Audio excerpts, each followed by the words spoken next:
Well, Happy New Year, and it has been a fantastic year. I thought I would celebrate the year by showing you my top 5 worst and top 5 best recipes. Let's start with the worst. Here's 5th place. It's a Mac attack! And this video is celebrating boxed macaroni and cheese. I'm gonna be making macaroni and cheese ice cream. Let's try it. Wow, this is gonna be something, all right. Pour that fluffy mix into a loaf pan. Well, all done. Not sure what I get myself into, but it's fun to try these things. Take a look. There it is, ready for scooping. Oh yes, that looks good. I've cooked a little macaroni that I'm gonna add on the side. Okay, let's go.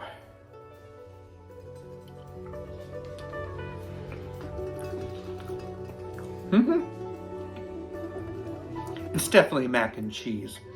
It's not even too sweet. It's totally mac and cheese. And it's not bad. It's kind of like I'm eating cold mac and cheese.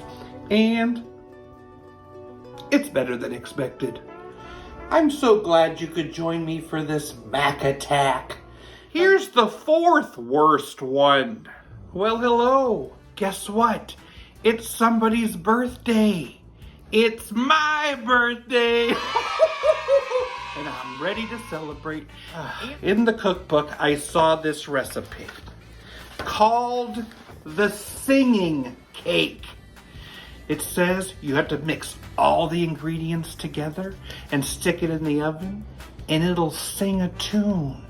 It says gather your friends together while this cake cooks and you can all whistle a tune while it bakes. I'm so curious if this is gonna work.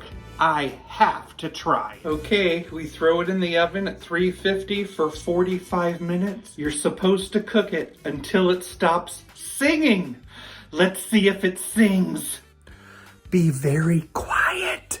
Let the singing begin. It's been about 20 minutes. I'm listening so hard. Listen oh so carefully. I fooled you, sucker. Well, that was a real stinker.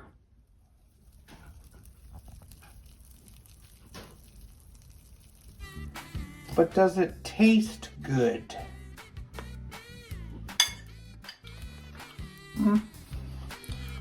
Not too good. Are you ready to see the 3rd worst recipe? I'm gonna be making a cranberry mayonnaise candle. It's a candle you can eat and it's a candle you can light. This is gonna be a wild one. Then you light the candle. Now, isn't that cute? But how does it taste?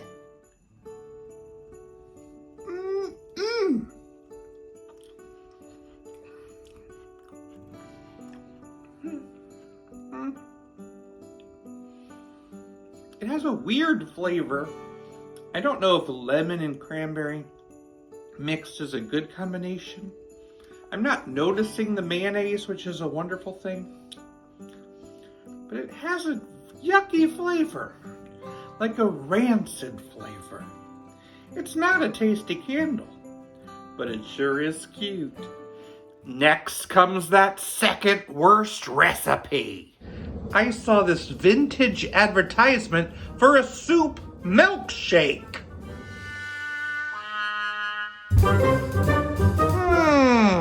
I have to try it. Can of any condensed soup, I'm using tomato and a can of milk, cinnamon, and some ice cubes. Here we go. It's supposed to be great with cream of celery, cream of chicken, and cream of mushroom soup too. Down the hatch.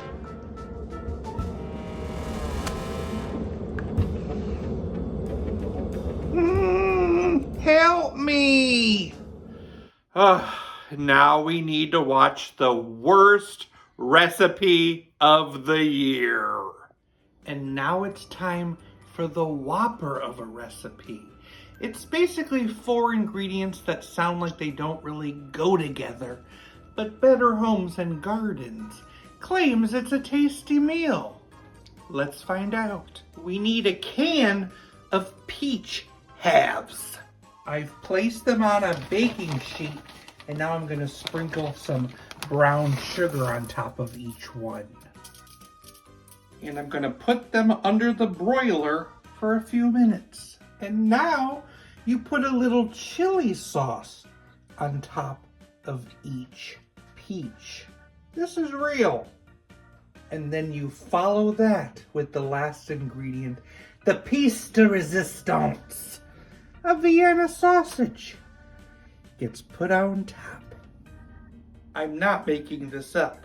Now you just put it under the broiler for another couple minutes. Well, there it is. Isn't that unique? I have to tell you, maybe you need to serve it on a bed of lettuce because they sure slide around a lot. I don't even know how I'm going to cut into it without it sliding, but let's give it a try. Peach and Vienna sausage and chili sauce and brown sugar.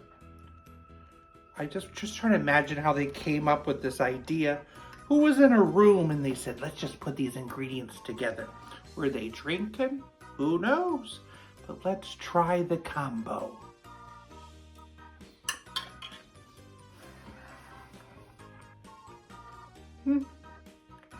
It's a unique combo. I can't say it goes together, but it's unique. It's a vintage recipe, folks, and you get what they offer. And it's an interesting one. On to the best recipes. Here's the 5th. Well, I can't celebrate Bisquick without making an impossible pie.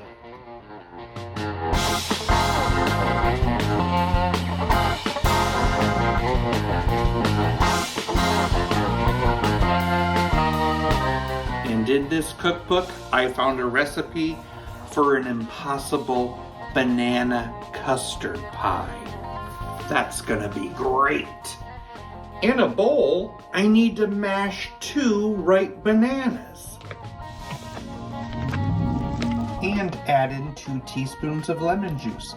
Mix that in. Grab another bowl.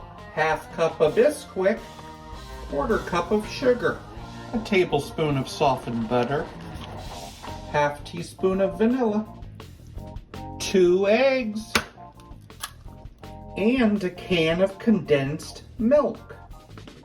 Stir that until blended. Mix in those mashed bananas and pour into a prepared pie dish and bake it at 350 for 40 to 45 minutes. It baked, and then I allowed it to cool and then chill in the refrigerator for 2 hours. Spread some whipped topping on top of that. I'm going to add some caramel syrup on top. Banana impossible pie.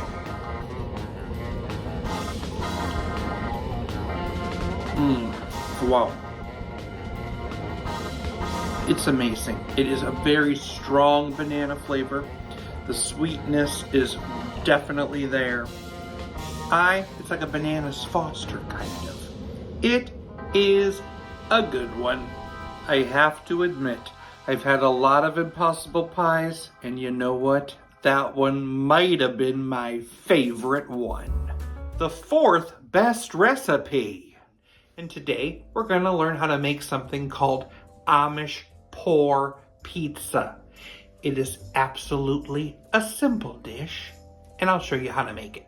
I'm going to start with a pound of Italian sausage in a skillet. I'm going to cook it with a chopped onion and a tablespoon of minced garlic. Grab a bowl now, y'all. 1 cup of flour, 2 eggs, a 1/3 cup of milk, and some oregano flakes. Combine to make a batter. I'm pouring that batter into a well-greased 11x7 baking dish. Then you top it with that meat mixture. We're going to bake it in a 350-degree oven, but you have to start by baking it for 15 to 20 minutes. Looking good. It kind of reminds me of a toad in the hole. Now I'm going to top it with my favorite cheese, and then we're going to stick it back in the oven for an additional 15 minutes. Here it is. It smells great, and I'm excited about it. Look at that. Amish Pore pizza. Now they say you can eat it like this, or if you want, you could drizzle a little pizza sauce on top now, or you can cut it in strips and dip it in the pizza sauce. I think I'll eat it like this. Wow. It's perfect. I love the oregano in that dough. Comes through. And come on, it has sausage and cheese in it. This is a winner. Here's the 3rd best recipe. As a child, chocolate eclair cake was always my favorite cake. But a caramel apple eclair cake, I'm ready to try it. I'm gonna need to cut about 5 to 6 apples and put those into a pot. Add a cup of sugar and a teaspoon of cinnamon. I'll be cooking this over a medium heat until nice and tender, stirring occasionally. Nice and tender. If you're noticing a lot of liquid forming, you can mix in about a teaspoon of flour and let it thicken up. Allow those apples to cool. Next, it calls for 2 boxes of French vanilla instant pudding, but I am being naughty and I'm using 1 box of French vanilla and 1 box of butterscotch. Let's put that in a bowl. Add 3 cups of milk and whisk it together. Stir in a cup of sour cream. And we're gonna fold in an 8-ounce container of whipped topping. I have a box of cinnamon graham crackers. I'll be layering those on the bottom of the pan, baking dish, 13 by 9. Half of the apple mixture and half of that pudding mixture. Another layer of the graham crackers, and repeat. Add 1 final layer of graham crackers. I've bought a thing of that caramel dip, and I put it in the microwave and softened it a bit. I'll be pouring this over the top layer. Wow, this is gonna be incredible. Now you just have to chill it in the fridge for up to 24 hours before serving. Wow. Well, here it is. Let's give it a try. Wow.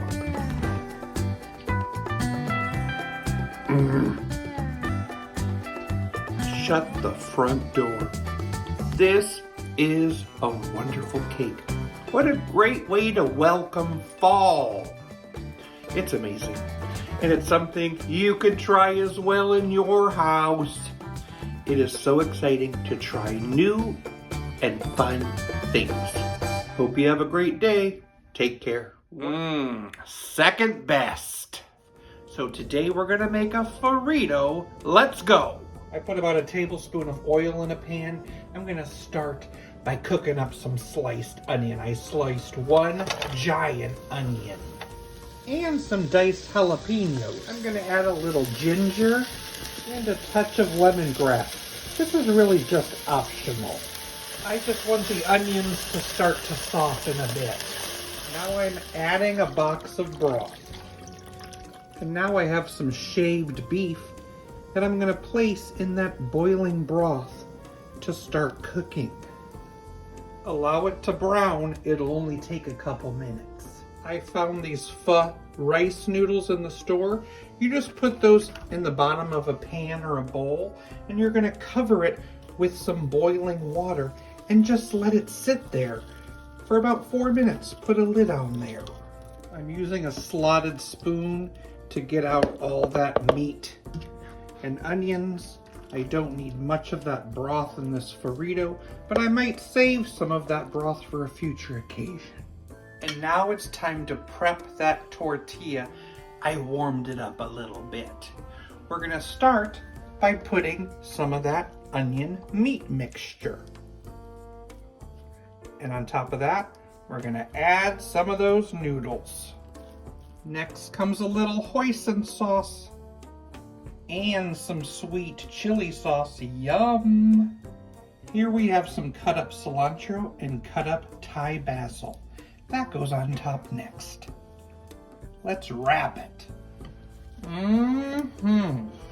We have ourselves a Farito. Farito. Let's give it a try. Oh. No way. It's incredible. I love those flavors. I love the ginger and the lemongrass and those sauces. And the meat is perfect. And it is kind of juicy. It is a wonderful meal. Farito. You gotta try it. 2 honorable mentions this year. All done. And look how swampy that is. Here's the swamp soup. You know, I could probably eat this entire pot by myself in one sitting. It's great. Found out you can make a unique hash brown gratin using McDonald's hash browns, or those frozen hash browns that kind of look like this. I'll show you how to make it. Grab a bowl and give it a hug. We're gonna be using you. All right, let's scoop this out.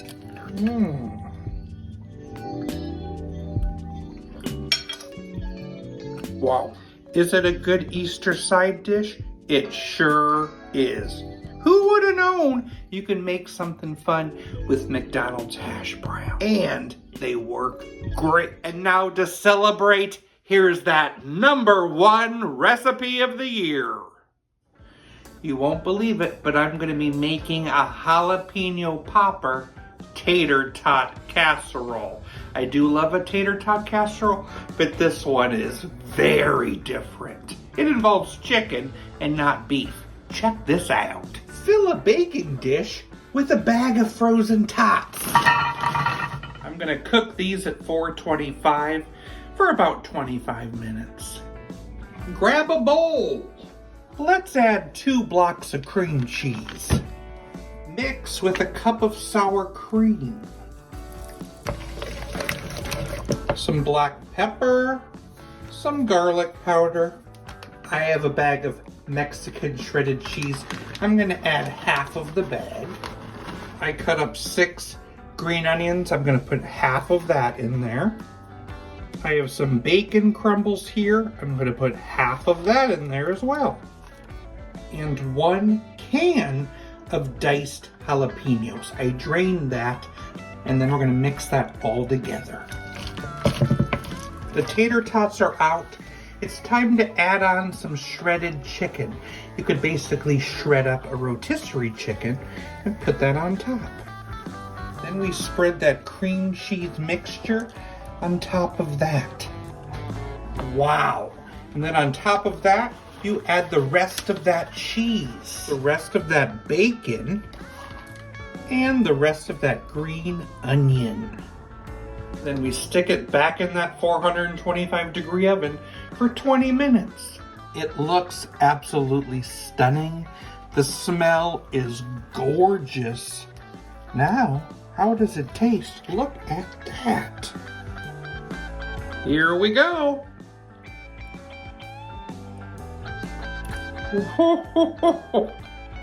Wow. Those are some fun flavors. I do feel the spice in my mouth. It is so much like a jalapeno popper, but a little better. This is a terrific casserole. I love trying all these exciting recipes, and you can try some of them as well. I hope you have a fabulous new year. So grateful to have you be a part of this channel, and I'll see you next time.